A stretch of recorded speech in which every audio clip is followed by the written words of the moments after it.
এজন্য বিশ্বনবী বললেন আফদালুয যিকরি লা ইলাহা ইল্লাল্লাহ, আল্লাহর কাছে সবচাইতে প্রিয় জিকির হলো লা ইলাহা ইল্লাল্লাহ। আবার বিশ্বনবী বললেন আহাব্বুল কালামে ইলাল্লাহি আরবাআ, আল্লাহর কাছে সবচাইতে প্রিয় কথা হলো চারটা। কয়টা?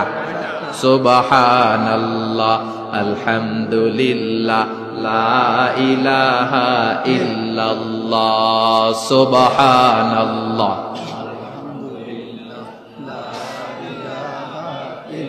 লা ইলাহা ইল্লাল্লাহ, মুহাম্মাদুর রাসূলুল্লাহ। সুবহানাল্লাহ পড়েন।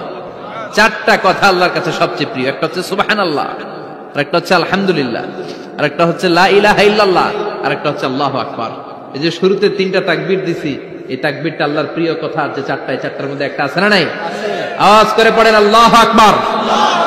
সবচেয়ে প্রিয় আল্লাহর কাছে এই চারটা কথা। লা ইয়াদুররুকা বিআইয়িহিন্না বাদাতা, বিষ্ণু বললেন এই চারটার যেটা দিয়ে শুরু করতে মন চাই করো, কোনো সমস্যা নেই। সুবহানাল্লাহ পড়েন। এজন্য ফরজ নামাজের পরে এই তাসবিহগুলো পড়বেন। আব্দুল্লাহ ইবনে আমর ইবনে আস তিনি বর্ণনা করেন, আমি বিশ্বনবীকে আঙ্গুলের গিরা দিয়ে এই তাসবিহগুলো পড়তে দেখেছি। রাআইতুন নাবিয়্যা সাল্লাল্লাহু আলাইহি ওয়াসাল্লাম ইয়াকিদু তাসবিহা বিয়ামিন, আমি বিশ্বনবীর ডান হাতের আঙ্গুলের গিরায় এই তাসবিহগুলোকে পড়তে দেখেছি। পড়তে রাজি আছেন? ডান হাত তোলেন, এই আঙ্গুলের করের মধ্যে এইভাবে রাখেন, এইভাবে রেখে নামাজের পরেই সুবহানাল্লাহ, আলহামদুলিল্লাহ পড়তে রাজি আছেন? সুবহানাল্লাহ 33 বার, আলহামদুলিল্লাহ 33 বার, আল্লাহু আকবার 33 বার। পড়তে রাজি আছেন সবাই? আল্লাহ তুমি কবুল করো। ফরজ সালাতের পরে আমরা মুনাজাত দেওয়ার জন্য পাগল হয়ে যাই। আসসালামু আলাইকুম ওয়া রাহমাতুল্লাহ, আসসালামু আলাইকুম ওয়া রাহমাতুল্লাহ, আমিন ইয়া আরহামার রাহিমিন। আছে না নাই? আছে। চান্দলায় মনে হয় নাই? আছে। কিন্তু বিশ্বনবী সালাম ফেরানোর পরে সর্বপ্রথম যে আওয়াজটা করতেন সেটা হচ্ছে আল্লাহু আকবার। এরপর 3 বার পড়তেন আস্তাগফিরুল্লাহ, আস্তাগফিরুল্লাহ, আস্তাগফিরুল্লাহ। এরপর আয়াতুল কুরসি একবার। কয়বার? মান ক্বারা আয়াতুল কুরসি দুবুরা কুল্লি সালাতিন মাকতুবা লাম ইয়ামনাহু মিন দুখুলিল জান্নাতি ইল্লাল মাউত। প্রত্যেক ফরজ সালাতের পরে যে একবার আয়াতুল কুরসি পড়ে তার জান্নাতে ঢোকার ক্ষেত্রে আর কোনো বাধা থাকে না, একটা জিনিস ছাড়া, সেটা হচ্ছে মরণ। লোকটা মরে না, তাই জান্নাতে যায় না, মরলেই জান্নাতে। আল্লাহু আকবার। এরপরে 33 বার সুবহানাল্লাহ, 33 বার আলহামদুলিল্লাহ, 33 বার আল্লাহু আকবার। সবশেষে মিলাবেন লা ইলাহা ইল্লাল্লাহ ওয়াহদাহু লা শারীকা লা, লাহুল মুলকু ওয়া লাহুল হামদু ওয়া হুয়া আলা কুল্লি শাইইন কাদির। এরপরে পড়তেন আল্লাহুম্মা আনতাস সালাম ওয়া মিনকাস সালাম তাবারাকতা ইয়া যাল জালালি ওয়াল ইকরাম। এরপরে পড়তেন আল্লাহুম্মা লা মানিআ লিমা আ'তাইতা ওয়া লা মু'তিয়া লিমা মানা'তা ওয়া লা ইয়ানফা'ু যাল জাদ্দি মিনকাল জাদ। এরপরে পড়তেন আল্লাহুম্মা ইন্না নাসআলুকাল হুদা ওয়াত তুকা ওয়াল আফাফা ওয়াল গিনা। এরপরে পড়তেন আল্লাহুম্মা আ'ইন্না আলা যিকরিকা ওয়া শুকরিকা ওয়া হুসনি ইবাদাতিক। সুবহানাল্লাহ পড়েন। কত তাসবিহ, কত দোয়া।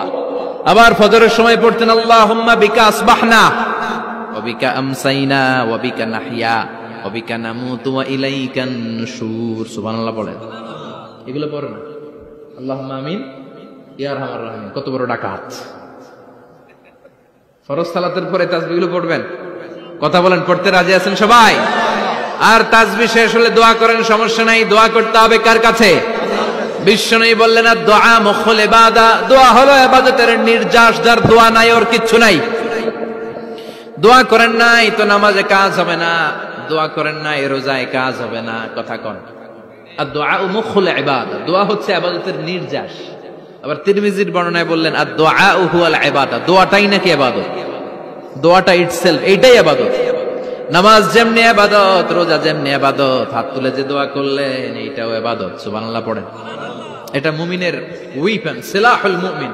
সাপ্লিকেশন, দোয়ার ইংরেজিতে বলে সাপ্লিকেশন। সাপ্লিকেশন is the weapon of believers. এটা বিশ্বাসীদের অস্ত্র। সবকিছুর কারামতি যেখানে শেষ, দোয়ার কারামতি ওইখানে। এরকম অনেক শুনবেন ক্যান্সারে আক্রান্ত, দুরারোগ্য ব্যাধি, বাংলাদেশের চিকিৎসা শেষ, ইন্ডিয়া গেছে, কয় বাঁচবো 3 মাস। কয় মাস? এরপরে 7 বছর বাইসা ছিল। কেমনে বাঁচল? কেমনে? দোয়া। দোয়ার পাওয়ার আছে না নাই? তবে দোয়াটা দোয়ার মতো হতে হবে। সিনসিয়ার দোয়া ইজ লাইক এ মিসাইল। একনিষ্ঠ দোয়া এটা মিসাইলের মতো। মিসাইল হামলা করলে ইঞ্চি ইঞ্চি যেখানে মিসাইল বোমাটা পড়ার কথা ঠিক ওখানে পড়বে। ড্রোন হামলা করলে ঠিক ওখানে ব্যালিস্টিক ক্ষেপণাস্ত্র নিক্ষেপ করলে লক্ষ্য বস্তু যেমনি ভিত করে, তেমনি দোয়ার মতো দোয়া করলে মুহূর্তেই দোয়া কবুল হয়ে যায়। আমরা দোয়ার মতো দোয়া করতে জানি না, কেমন করে দোয়া করতে হয় আমাদের জানা নাই, এজন্য দোয়াও কবুল হয় না। চিল্লা এখন ঠিক কিনা? কিন্তু আল্লাহ ওয়াদা দিয়েছেন, উজিবু দাওয়াতাদ দাঈ ইযা, আমার বান্দা দোয়া করলে আমি দোয়া কবুল করি, আমার বান্দা চাওয়া মাত্র আমি কবুল করে নেই। সুবহানাল্লাহ পড়ে। যত দোয়া আপনি করেছেন সব কবুল, সব, অল অফ ইউর দুআস আর অ্যাকসেপ্টেড, সব কবুল হয়েছে আল্লাহর কসম। অনেকে বলবে হুজুর এটা আবার কি কইলেন, এতক্ষণ তো ভালোই কইতেছিলেন, সব দোয়া আবার কবুল হয় কেমনে? আমি তো জীবনে কত কিছু চাইলাম, কত কিছু তো পাই নাই। আছে না এরকম? অনেকে অনেক পেরেশান, আফসোস করে, হুজুর চাইলাম আল্লাহ দিল না। 4টা মাইয়া, এবার কাবা ধইরা চাই আইছি পোলার কথা, এটাও হইছে মাইয়া। আছে না নাই? 5টা ছেলে হইছে, মেয়ের জন্য বুকটা হাহাকার। হজে যে আরাফাতের ময়দানে চেয়ে আসলাম, এইবারও হইছে আর একটা পোলা। আছে না নাই? কত কিছু চাইলাম, পাইলাম না, দিল না আল্লাহ। বলে না আপনার সব দোয়া কবুল, তবে কবুল হওয়ার 3টা সিস্টেম আছে। কয়টা? চান্দুল্লাহর ভাইয়েরা মনে থাকবে কয়টা? আপনি যত দোয়া করছেন সব কবুল, কারণ আল্লাহর কাছে কিছু চাইলে আল্লাহ ফিরাইয়া দিতে জানে না। আল্লাহ জানেই না কেমনে ফিরাইয়া দিতে হয়। সুবহানাল্লাহ কোন?